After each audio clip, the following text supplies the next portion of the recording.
आज आपण अध्याय 8वा चालू करणार आहोत. त्याचं नाव आहे अक्षर ब्रह्मयोग. गेल्या अध्यायामध्ये श्रीकृष्णाने अर्जुनाला ज्ञान, विज्ञान आणि अज्ञान याच्याबद्दलची माहिती दिली.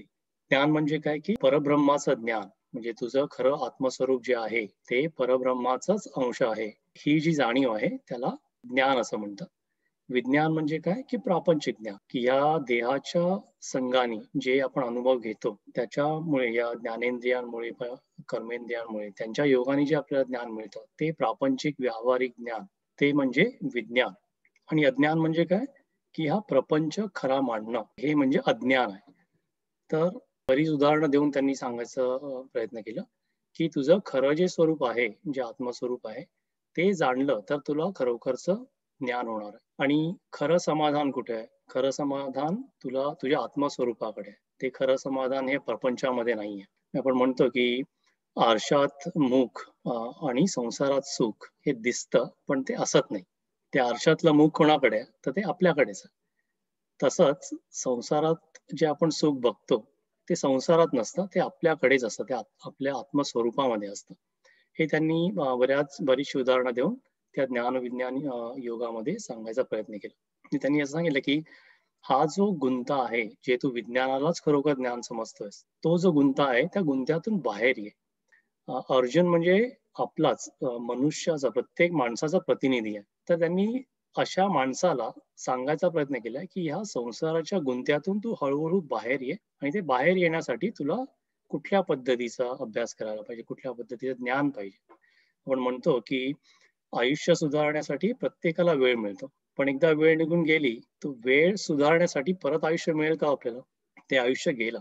आयुष्याचं कसं आहे, वन वे स्ट्रीट आहे. ते पुढे, पुढे, पुढे जात राहतं. गेलेला वेळ तुम्ही कितीही लहान असो, मोठे असो, श्रीमंत असो, गरीब असो, स्त्री असो, पुरुष असो, गेलेला वेळ कोणालाच परत आणता येत. त्याच्यामुळे वेळ आणि विचार हे आपण कसे घालवतो, विचार कसे करतो, हे खूप महत्वाचं आहे. आणि हेच संपूर्ण त्यांनी ज्ञान, विज्ञान योगामध्ये सांगण्याचा प्रयत्न केला. तर आपण पुढे बघूया, की 8व्या अध्यायामध्ये अक्षर ब्रह्म योगामध्ये श्रीकृष्ण आणि अर्जुनाचा संवाद कसा होतो. या अध्यायाच्या सुरुवातीलाच अर्जुन श्रीकृष्णाला 7 प्रश्न विचारतो. याच्यामध्ये याला प्रश्न सप्तक असं पण म्हणतात. अर्जुनाची आता कशी अवस्था आहे 7व्या अध्यायाच्या शेवटी, की त्याला कळलंय, की आता कृष्णाला सांगण्याची खूप इच्छा आहे आता. म्हणजे तो असा ज्ञानाचा पूर आलाय आणि ते सांगत चाललंय आणि अर्जुनाला सुद्धा ते ऐकण्यासाठी तो अनावर झालाय. त्याला कळतंय आता, की ही अशी मला संधी परत मिळणार नाही. त्याच्यामुळे आता जे काही प्रश्न असतील ते परत विचारावेत आणि आपल्या सगळ्या शंका दूर करून घ्याव्या. त्याच्यामुळे अर्जुन हे 7 प्रश्न विचारतो. तर ते कुठले प्रश्न? पहिला प्रश्न आहे, की परब्रह्म म्हणजे काय? दुसरा आहे अध्यात्म म्हणजे काय? कर्म कशाला म्हणतात? अधिभूत म्हणजे कोण? अधिदैवत म्हणजे कोण? अधियज्ञ म्हणजे काय? आणि 7वा शेवटचा, अंतकाळी भगवंताशी तद्रूप होण्यासाठी काय करावं? 7व्या अध्यायाच्या शेवटी तुम्हाला आठवत असेल, की अर्जुनाला त्या विचाराने तो अतिशय व्याकुळ होतो, की मरणानंतर माझा कृष्णाशी वियोग होणार आहे. आपली ताटातूट होईल. त्याच्यामुळे तो अतिशय कासावीस होतो. आणि त्याला हे जाणून घेण्याची खूप इच्छा असते, की मरणानंतर सुद्धा तुझ्याशी तद्रूप कसं होता येईल याच्याबद्दल मला सांग. आत्तापर्यंतच्या अध्यायांमध्ये काही प्रश्नांची उत्तरं किंवा विवेचन आधी सुद्धा होऊन गेलं. परब्रह्म म्हणजे काय? म्हणजे बहुतेक अध्यायांमध्ये हा विषय आलाय. कर्म कशाला म्हणतात? कर्मयोगावर तर एक संपूर्ण अध्याय आहे.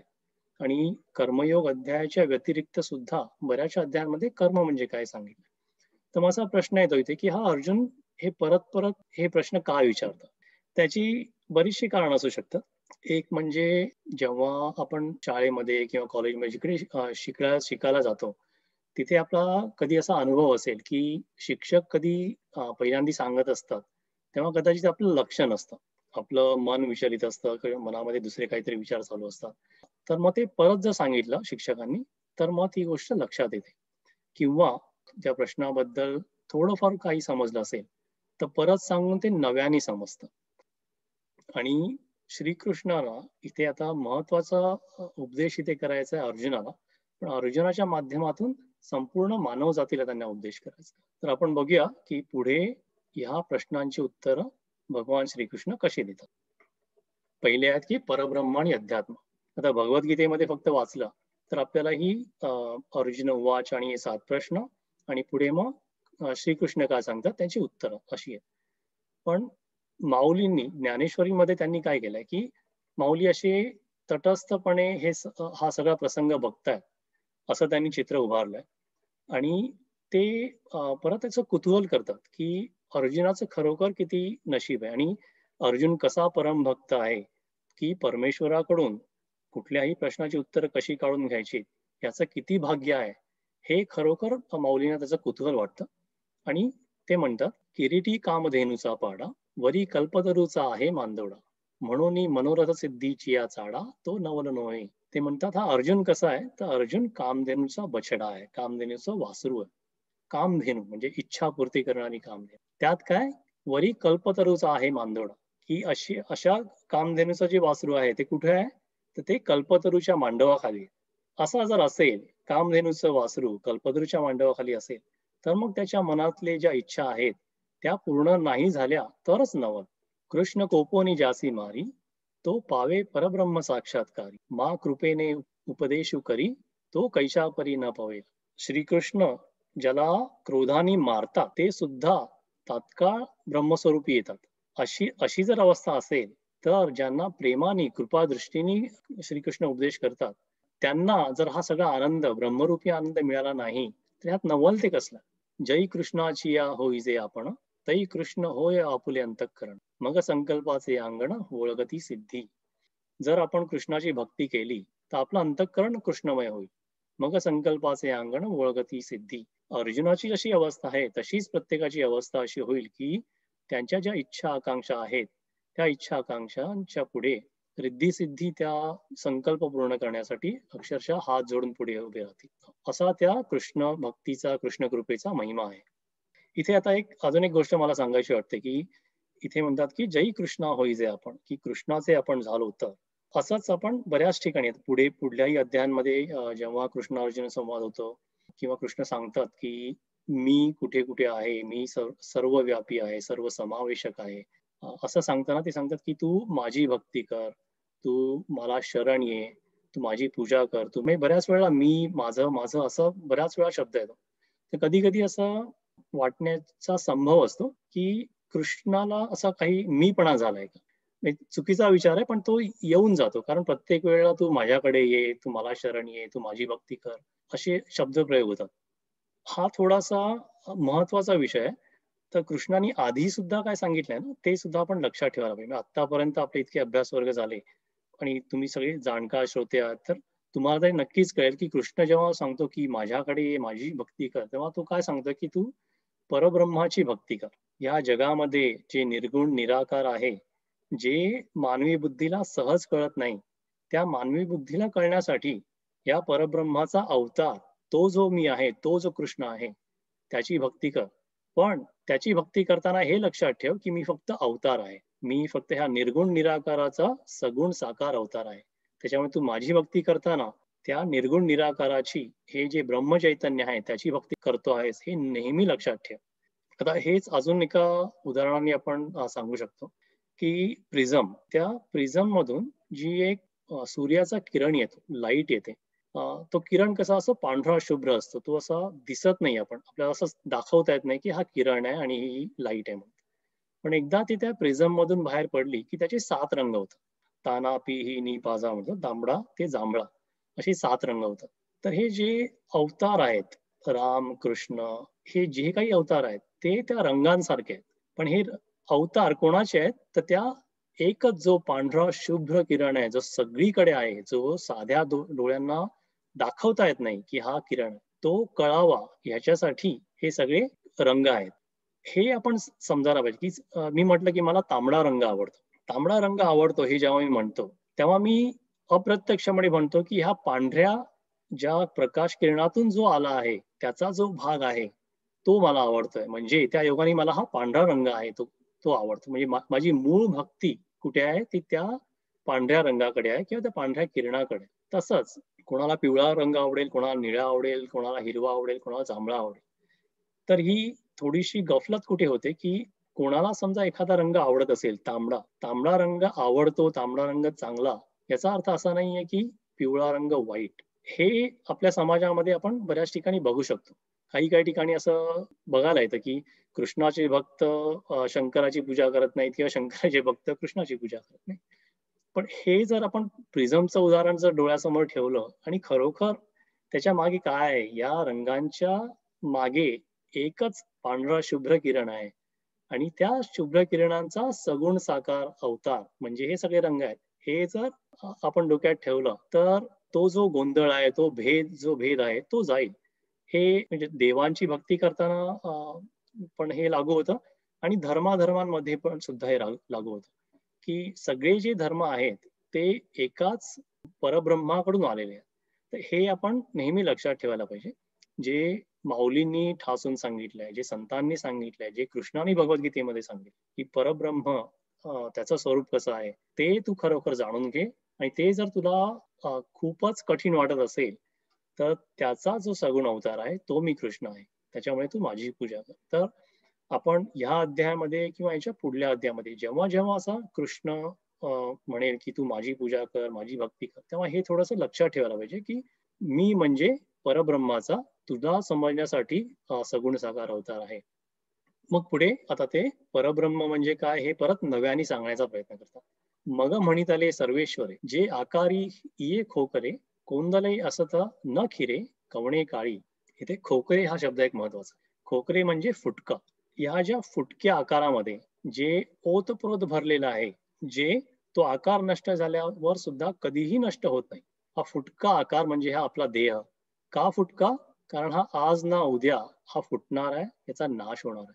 तर नुसती ही जर ओळी सुद्धा आपण लक्षात ठेवली किंवा हा शब्द लक्षात ठेवला, की आपला हा देह हा नाशिवंत आहे. पण ह्या नाशिवंत देहामध्ये काहीतरी ओतप्रोत भरलेलं आहे. न खिरे कवणे काळी, की ज्याचा कल्पांतीही त्याचा नाश होत नाही, असं काहीतरी आहे. एरवी सपूरपण तयाचे पहावे, तरी शून्यची नव्हे स्वभावे, वरी गगनाचे नि पालवे गाळूनी घेतले. इथे म्हणजे ज्ञानेश्वरांची काव्य प्रतिभा, कल्पनाशक्ती किती आहे, त्याचा इथे अंदाज येतो. किती 18-19 वर्षाचं त्यांचं वय असेल. त्या वयामध्ये इतकं ज्ञान, इतकी काव्य प्रतिभा, इतकी बुद्धी आणि कुठलाही गहन प्रश्न असेल किंवा विषय असेल, त्याचं इतक्या सुंदरपणे शब्दरूपामध्ये त्याला आणायचं, हे त्यांचं सामर्थ्य आहे. तेच ह्या ओळीमध्ये दिसून येतं. ते म्हणते, "एरवी सपूरपण तयाचे पहावे." जे असं ज्या फुटक्या देहामध्ये ओतप्रोत भरलेलं आहे, त्याचं सूक्ष्मपण आपण जर शोधायचा प्रयत्न केला, तर किती लहान आहे, दिसत नाहीये, दिसत नाही. पण कुठेतरी दिसायला पाहिजे. तरी शून्यची नव्हे स्वभावे. दिसायला पाहिजे का? कारण काहीतरी आहे, याची आपल्याला नेहमी जाणीव होते, पण ते दिसत नाही. त्याच्यामुळे हे शून्य तर नसणारच. वरी गगनाचे नि पालवे गाळून घेतले. आकाशाचा जो पदर आहे, जो अतिशय पातळ पदर आहे, तो म्हणजे इतका पातळ आहे, की तो कधी-कधी दिसतही नाही. अशा आकाशाच्या पदरातून त्याला गाळून घेतलंय आणि तरीसुद्धा इतकं ते सूक्ष्म तत्व आहे, ते दिसत नाही आपल्याला. जै ऐसेही परिविरुळे, ये विज्ञानाची एक खोळे, हालवेलेही न गळे ते परब्रह्म. ते इतकं विरळ आहे, की हे जे प्रापंचिक ज्ञानाच्या मोठेमध्ये घातलं, तरीसुद्धा ते गळत नाही. तर असं जे तत्व आहे, त्याला परब्रह्म म्हणतात. आपण बऱ्याच वेळा बघितलं, की परब्रह्माचं कितीतरी शब्दांमध्ये माऊलींनी वर्णन केलं, की अनादी आहे, अनंत आहे, अविनाशी आहे, अगाध आहे, सहज आहे, सतत आहे, निरंतर आहे, अशब्दू आहे. अशी जवळजवळ 30-40 शब्द आतापर्यंत आपण बघितले, की परब्रह्माची त्यांनी तुलना केली आहे किंवा उपमा दिली आहे. तर हे सुद्धा, की ह्या 3 ओव्यांमध्ये त्यांनी अतिशय नवीन पद्धतीने, अतिशय नव्याने त्यांनी परब्रह्म म्हणजे काय हे सांगितलं. पुढे ते म्हणतात, "आणि आकाराचे नि झालेपणे, जन्म धर्माते नेणे, आकार लोपिनी म्हणे नाही काही." की हे परब्रह्माचं जे तत्व आहे, ते एकदा आकारामध्ये आलं. आकारामध्ये म्हणजे कुठे? आपल्या देहामध्ये. मनुष्य प्राणी आहेत, पशु-पक्षी आहेत, वनस्पती आहेत. ह्या आकारांमध्ये जे आलं, मग त्यांना ते जन्मधर्माचे गुणधर्म त्या तत्वाला लागू पडत नाही. ते जन्मधर्माचे जे गुणधर्म आहेत, ते फक्त कोणाला लागू पडतात? त्या आकाराला लागू पडतात. आकार लोपिनी म्हणे नाही काही. तो आकार गेला, तरी सुद्धा हे तत्व तसंच आहे. पुढे ते म्हणतात, "ऐशिया आपुलाची या सहज स्थिती, जया ब्रह्माची नित्यता असती, तया नाम सुभद्रापती अध्यात्मका."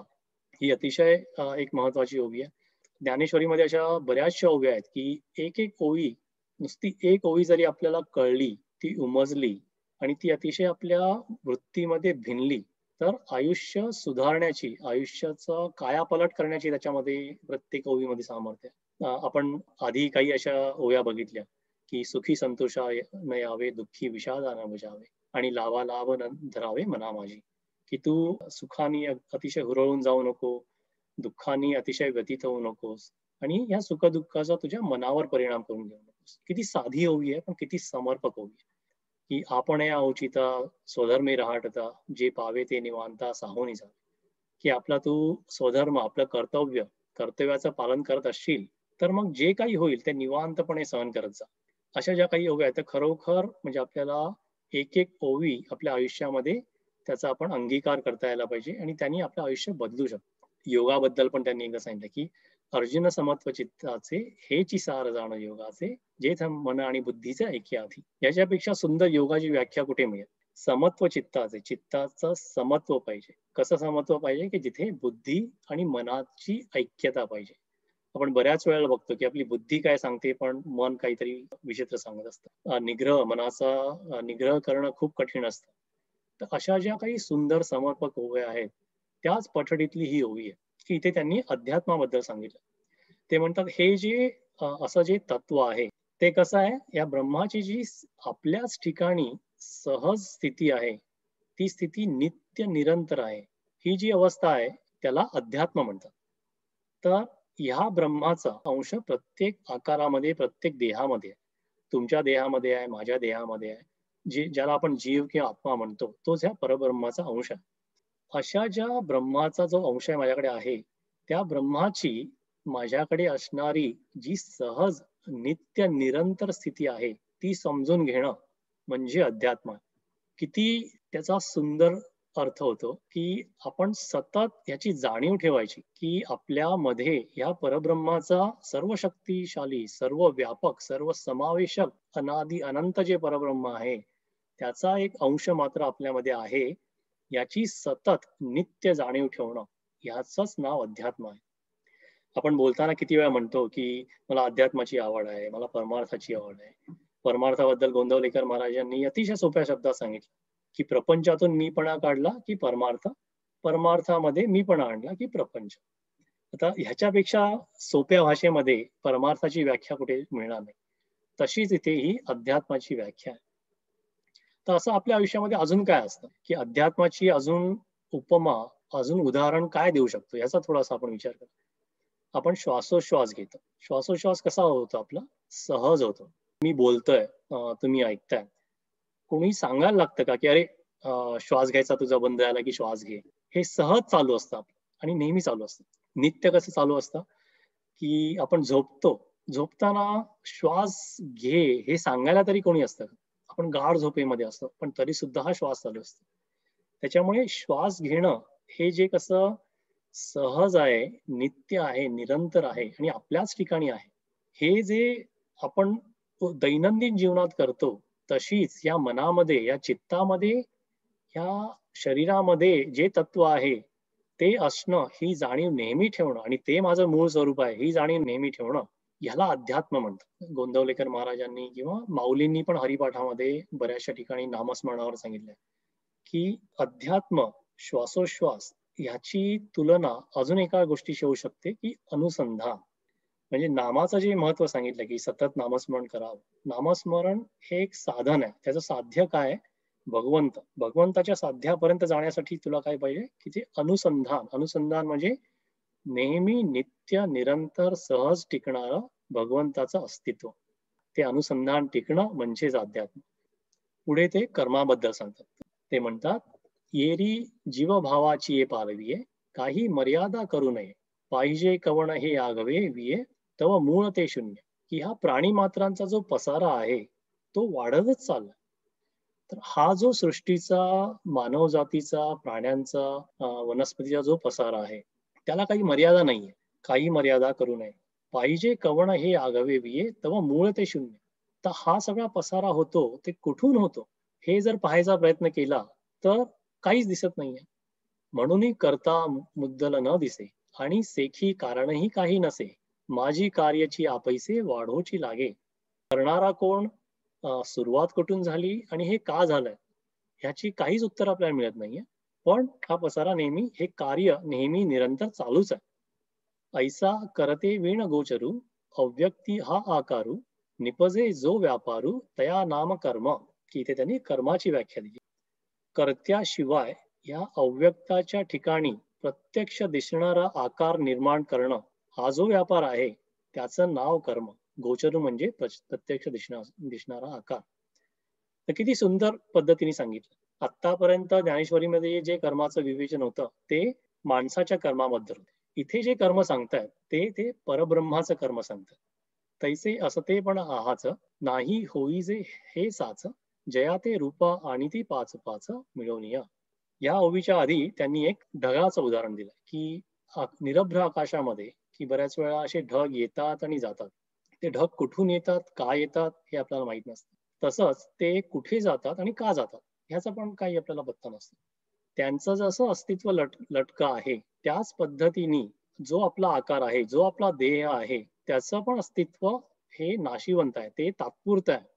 जया ते रूपा आणि ती पाच पाच या अस्तित्वाला नामरूपाला कोण आणतं, तर हे पाच पाच कोणतरी आहेत, अशी पाच पाच तत्व आहेत, हे सगळे मिळून त्याला नामरूपाला आणतात. तर इथे पाच पाच ते कोणाबद्दल म्हणतात, तर ते पंचमहाभूतांबद्दल म्हणतात. पंचमहाभूतांचं आपल्या वाङ्मयामध्ये, संतांच्या वाङ्मयामध्ये, शास्त्रांमध्ये खूप महत्व आहे. पृथ्वी, आप, तेज, वायू, आकाश ही पंचमहातत्व आहेत. त्या पंचमहातत्वांच्या योगाने या शरीराला आकार येतो. या सृष्टीची उत्पत्ती आणि विनाश या पंचमहाभूतांच्या योगाने आणि त्या क्रमाने होतो. तुम्हाला जर लक्षात असेल, आपण अभ्यास योगामध्ये जेव्हा कुंडलिनी जागृतीबद्दल विवेचन केलं, कुंडलिनी जागृत होते तेव्हा ती काय करते, त्या योग्याच्या हाडामासांचा रस ती पिते. आता हाड आणि मांस ही कशी तत्व आहेत, हे घन पदार्थ आहे. हे पृथ्वीसारखं जड तत्व आहे. हाड मांसांचा रस शोषून घेतल्यावरती कुंडलिनी कुठे जाते, पुढल्या तत्वाकडे जाते. ते पुढलं तत्व आहे आप, म्हणजे जे कफ पित्ताचे जे द्रव पदार्थ आहेत ते शोषून घेते. ते शोषून घेतल्यावर पुढे काय करते, पुढलं तत्व आहे तेज. योग्याच्या शरीरातलं जे सगळं तेज आहे, जे सगळं सत्व आहे ते ती शोषून घेते. अतिशय त्वचेपासून नखांमधून जे काही तत्व आहेत कुंडलिनी शोषून घेते. ते शोषून घेतल्यावर ती जशी अशी वर वर उठत जाऊन चक्रांचा भेद करत ब्रह्मरंध्रापर्यंत येते आणि मग ते अमृताचं प्राशन करून मग त्या मनुष्याचा देह कसा होतो, वायुरूप देह होतो. हे चौथं तत्व. वायुरूप देह झाल्यावर मग ते आकाशामध्ये विलीन होतं. तसं पृथ्वी, आप, तेज, वायू, आकाश हे जे तत्व आहे ते मनुष्याच्या शरीराची उत्पत्ती आणि विनाश ह्याला लागू पडतं. तसंच ह्या ब्रह्मांडाच्या उत्पत्तीसाठी हे असं म्हणतात की ब्रह्मांडाची सुरुवातीला पृथ्वीच्या आजूबाजूला काय की युनिव्हर्स आहे, स्पेस आहे, अनलिमिटेड स्पेस आहे. त्याचा किती किती मोठी आहे आपल्याला माहित नाही. तर ह्या पोकळीमध्ये, ह्या आकाशामध्ये पहिल्यांदा मग वायू संचारायला लागतो. त्या वायूच्या घर्षणाने तेज निर्माण होतं. तेजामुळे आप निर्माण होतं, पाणी निर्माण होतं आणि पाण्यामुळे नंतर मग पृथ्वी निर्माण होते आणि मग जी सगळी जी जड तत्व आहेत त्यांचा उगम होतो. की अशा पाच तत्वांच्या योगाने या आकाराला नामरूप प्राप्त होतं. हा आकार अस्तित्वात येतो.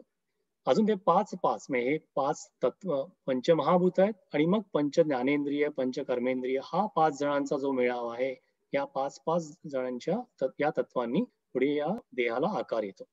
भूता ते अधिकरुणी असे आणि भूत संयोगे तरी दिसे, जे वियोग वेळे भ्रंशे नामरूपाधिका. भूता ते अधिकरुणी असे म्हणजे काय की ही जी पंचमहाभूत आहेत त्यांच्या आश्रयाने काहीतरी आहे, हा जो आकार आहे तो आहे आणि ह्या भूतांच्या मुळेच तो दिसतो. तर हे नामरूपाधिक आहे, तोच फक्त नाही जातो, पण हे जे तत्व आहे ते तसंच्या तसंच राहतं. तया ते अधिभूत म्हणजे आपला हा जो देह आहे, हे जे शरीर आहे त्याला अधिभूत म्हणतात. मग अधिदैवत म्हणजे काय, मग अधिदैवत पुरुष जाणीजे, जेणे प्रकृतीचे भोगीचे उपार्जिले. की या देहामध्ये, नाशिवंत देहामध्ये जो जीव आहे, जो आत्मा आहे त्याला अधिदैवत म्हणतात. हे अधिदैवत काय करतं की या देहाच्या संयोगाने हे जे प्रकृतीचे जे भोग आहेत ते भोगतं. म्हणजे थोडक्यात इथे आपण समजू शकतो की अधिभूत म्हणजे देह, अधिदैवत म्हणजे या देहातला जीव किंवा आत्मा. देहरूपी मंदिरातलं, देवळातलं सर्वात मुख्य असं दैवत आहे, म्हणून त्याला दैवत म्हणतात. पुढे मग ते अजून एक म्हणतात की एक अधियज्ञ म्हणजे आता इयेची शरीर ग्रामी, जो शरीर भावाते उपशमी, तो अधियज्ञू एथ गामी पंडुकुमरा. हे शरीर जे आहे ते शरीर एका गावासारखं आहे असा तू विचार कर. पण ह्या गावामध्ये काय आहे की असा एक संचार होतोय कुठल्या तरी वृत्तीचा. ती वृत्ती कुठली आहे? ते शरीर भावाते, की हे शरीर म्हणजेच मी. ही जी वृत्ती आहे त्याचा संचार होतं. तर ही जी वृत्ती आहे त्याचा लय करणं, लय करण्याचं जे कार्य असतं त्याला अधियज्ञ असं म्हणतात. येर अधिदैवाधिभूत तेही मीची कीर समस्त परी पंधरे किडाळ मिळत ते काय साके नव्हे. तर ह्या ओवीमध्ये ते सांगतात की अरे हे अधिदैव अधिभूत असं खरं बघायला गेलं तर हे सगळं एकच आहे. तर एकच कसं आहे? तर ते उपमा देतात सोन्याची. तर ते पंधरे ज्ञानेश्वरीमध्ये बऱ्याच वेळा पंधरे हा शब्द येतो. की आधी आपण 16 आणे म्हणायचो की 16 नमरी सोनं असं म्हणायचं. 16 नमरी म्हणजे 100% शुद्ध. 16 आणे म्हणजे एक संपूर्ण रुपया. आणि मला बऱ्याच वर्षानंतर कळलं की लहान असताना आपण 4 आणे, 8 आणे, 12 आणे असं म्हणायचो. तर 4 आणे म्हणजे 25 पैसे, 8 आणे म्हणजे 50 पैसे. त्या 25 पैशाला 4 आणे का म्हणतो? तर आपल्या आधीच्या पिढीमध्ये आणे होते. तर 4 आणे म्हणजे 16 आण्याचा 1 रुपया, 4 आण्याचं 25% म्हणून आपण 4 आणे म्हणायचो किंवा म्हणून 25 पैशाला 4 आणे म्हणायचो. तर सोन्याचं कसं असतं की कितीही त्याला त्याची शुद्धी केली तरी 100% पर्यंत ते जाऊ शकत नाही कधी सोनं शुद्ध. त्याच्यामध्ये कुठे ना कुठे अतिशय सूक्ष्म स्वरूपामध्ये त्याच्यामध्ये दुसरा धातू असतो. त्याच्यामुळे काय म्हणतात की पंधरे, पंधरे म्हणजे अतिशय शुद्ध सोनं. 100% नाहीये, पण जितकं शुद्ध करता येईल ते जे सोनं आहे त्याला पंधरे असं म्हणतात. तर इथे माऊली उपमा देतात की परी पंधरे किडाळा मिळत. किडाळ म्हणजे काय? हेणकस सोनं. की हे जे उत्तम दर्जाचं, उच्च दर्जाचं सोनं आहे, ते जर हिणकस सोन्याच्या शेजारी ठेवलं किंवा मिळवलं त्याच्यात, तर त्याला काय म्हणतात? ते काय साके नोहे. असं एकत्रित बघायला गेलं तर आपण त्याला डाकलग म्हणतो. आता आधीच्या पिढीला हा शब्द माहिती असेल. डाकलग म्हणजे त्याच्यात थोडीशी काहीतरी कमी आहे. ते कमी दर्जाचं आहे. हे जर उत्तम दर्जाचं सोनं हिणकस सोन्यामध्ये मिळवलं, तरी त्या उत्तम दर्जाच्या सोन्याचा जो दर्जा आहे, त्याची जी प्रत आहे ती कमी होत नाही. हा जो संगतीचा परिणाम असतो त्याच्या बरोबर असतं म्हणून त्याला डाकलग म्हणतात. हेच जीव आणि आत्म्याचा संदर्भ देऊन ते सांगतात. ते म्हणतात तरी ते पंधरेपण न मिळे आणि किडाळाचीही अंशा न मिळे परी जव असे तयाचे निमिळे तव साकेची म्हणीजे. संगतीचा परिणाम आहे आणि संगतीचा चांगला परिणाम होऊ शकतो आणि वाईट परिणाम होऊ शकतो. संगतीवर मला नेहमी आठवतं माझ्या आजी नेहमी म्हण म्हणायच्या की ढवळ्या शेजारी बांधला पवळ्या गुण नाही पण वाण मात्र लागला. हे ते बैलांची उदाहरण द्यायचं की चांगला गुणी बैल आहे. तो अशा उद्धट बैलाच्या शेजारी बांधला तर तो उद्धट बैल चांगल्या बैलाचे गुण शिकणार नाही. पण चांगला बैल त्याचे वाईटाचे गुण तर नक्की शिकेल. तर तसंच इकडे आहे की उत्तम दर्जाचं सोनं फक्त हिणकस सोन्याबरोबर ठेवलं म्हणून आपण त्याला डाकलग म्हणतो. पण खरोखर त्या उत्तम सोन्याचा दर्जा जो आहे तो आहे तसाच असतो. त्याची अविद्येची जवनिका फिटे आणि भेदभावाची अवघी तुटे. मग म्हणो एक होऊनी जरी आटे तरी काय दोन्ही होती. तर इथे अजून एक ते उदाहरण देतात की हा जो भ्रम आहे हे जे उत्तम सोनं आणि हिणकस सोनं यांच्यामध्ये एक असा पडदा आहे. शरीर आणि आत्मा यांच्यामध्ये अज्ञानाचा पडदा. शरीराला वाटतं की शरीर हेच मूळ स्वरूप आहे. पण मूळ स्वरूप जे आहे ते आत्मा आहे. आत्मस्वरूप आहे ते मूळ स्वरूप असतं. तर हा जो अज्ञानाचा जो पडदा आहे, तो पडदा एकदा काढला आणि भेदभावाची अवघी तुटे आणि भेदभावाची मर्यादा तुटली. मर्यादा आपण ती ओलांडून गेली. मग म्हणो एक होऊनी जरी आटे तरी काय दोन्ही होती. की हे 2 गोष्टी ह्या एकच आहेत. हे जे अज्ञान जेव्हा संपतं, तेव्हा या 2 गोष्टी अशा वेगळ्या राहत नाहीत. त्या एकत्रितच होतात. इथे माऊलीने अजून एक सुंदर उदाहरण दिलं, की समजा केसांची गुंडाळी केली. केसांची गुंडाळी अशी जमिनीवर ठेवली आहे आणि त्या केसांवरती एक असा काचेचा ठोकळा ठेवला. तर वरतून बघताना त्या काचेमधून असं बघताना वाटतं, की त्या काचेमध्ये बरेचसे तडे गेलेत.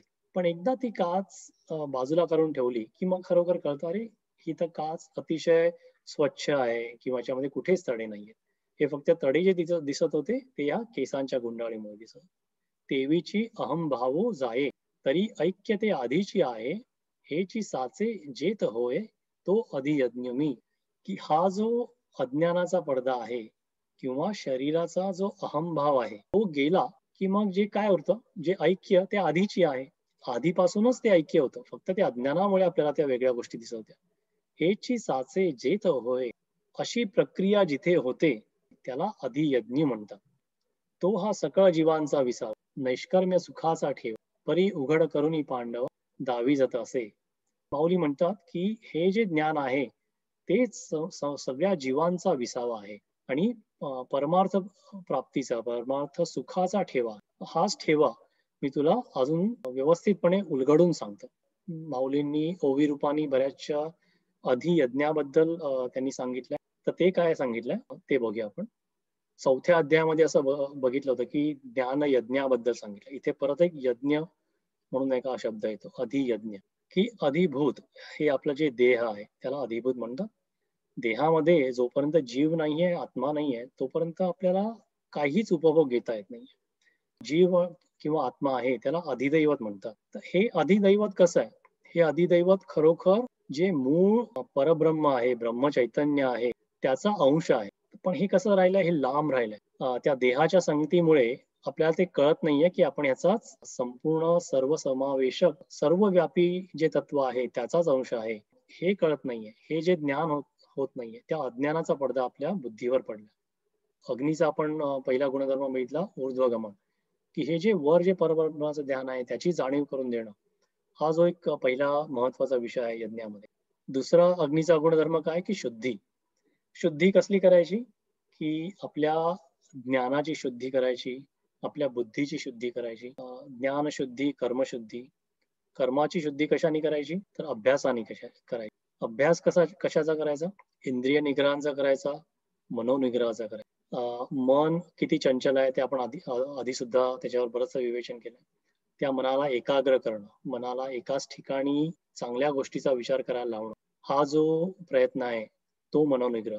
इंद्रिय निग्रह, कुठल्याही गोष्टीचा अतिरेक, राग, द्वेष, हे जे षड्रिपू आहेत त्यांच्यावरती नियंत्रण मिळवणं, हाच इंद्रिय निग्रह आणि मनोनिग्रह याचा अभ्यास आहे. ज्ञानामध्ये आपण वैराग्य हा एक विषय बघितला. वैराग्य कसलं पाहिजे? वैराग्य वृत्तीचं पाहिजे. संसार सोडण्याची, आपली कर्तव्य सगळी सोडण्याची काही गरज नाही. इथे वृत्तीचं वैराग्य पाहिजे. त्याचा मूळ उद्देश काय? की मीपणा आणि विषयासक्ती हे घालवणं. आपण इंद्रिय निग्रह, मनोनिग्रह करून मीपणा आणि विषयासक्ती यांचं समर्पण करायचं. हे कुठे अर्पण करायचंय? की या अधियज्ञामध्ये समर्पण करायचंय. मीपणा जाळून टाकायचा. तो जिकडे अग्नीचा तिसरा गुणधर्म. आणि हे जे 3 गुणधर्म आहेत ते आपण 4थ्या अध्यायामध्ये बघितले होते. ऊर्ध्वगमन, शुद्धी, समर्पण. तिथून पुढे काय? चित्तशुद्धी होते, आत्मशुद्धी होते, अज्ञानाचा नाश होतो आणि आत्मस्वरूपाची जाणीव होते. परमार्थामध्ये, अध्यात्मामध्ये जे परमसुख जे म्हटलंय, परमसुख हेच आहे. जोपर्यंत आपण त्याला आत्मस्वरूपाची जाणीव होत नाही, तोपर्यंत या परम सुखाची अनुभूती करता येणार नाही. आणि जाणीव होणं ही पहिली गोष्ट. जाणीव होऊन ते समजून, ते उमजून आपल्या वृत्तीमध्ये भिनलं पाहिजे. तर ह्या अध्यायामध्ये आतापर्यंत माऊलींनी ह्या 6 प्रश्नांवरती अतिशय सुंदर विवेचन केलं, की ब्रह्म, अध्यात्म, अधिभूत, अधिदैवत, अधियज्ञ याच्यावरती आणि कर्म याच्यावरती सुंदर विवेचन केलं. आतापर्यंत झालेली सेवा गुरुचरणी अर्पण करून आपण पसायदानाने आजच्या अभ्यास वर्गाची सांगता करूया.